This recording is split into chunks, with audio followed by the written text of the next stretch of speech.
Unraveling English, mastering short answers in present continuous tense. Hello, language learners. Welcome back to our Grammar Fundamentals series. Today we're diving into a very exciting aspect of the English language, the present continuous tense of regular verbs. Specifically, we'll be focusing on how to use short answers in this tense. It might seem challenging, but don't worry. We're here to help you make it as easy as pie. The present continuous tense is used to describe an action that is happening right now, at the very moment of speaking. It's formed by using the auxiliary verb, to be, am, is, are, plus the main verb ending in ing. For example, I am studying. You are playing. She is eating. Next, let's talk about short answers. In English, we often use short answers instead of repeating the whole sentence. This usually happens in response to yes, no questions.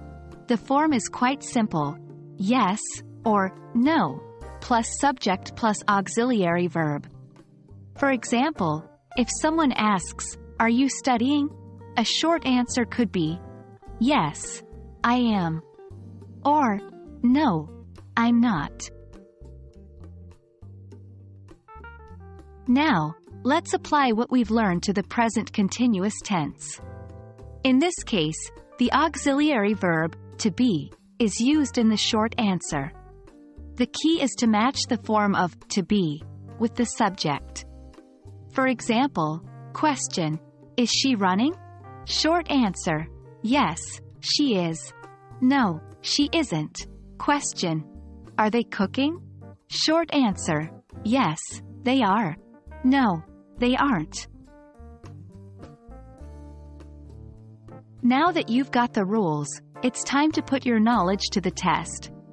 Let's do some practice. Remember, it's all about using the right form of to be and the subject. Here are some examples. Question, am I singing? Short answer, yes, you are.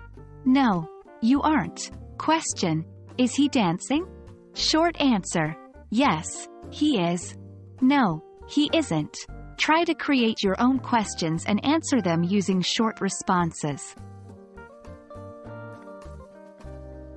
That's it for today's lesson on short answers in the present continuous tense. It might seem tricky at first, but with practice, it will become second nature. Remember, understanding and using short answers can make your English sound more natural and fluent. Keep practicing, and soon you'll master this aspect of English grammar. Until next time, happy learning!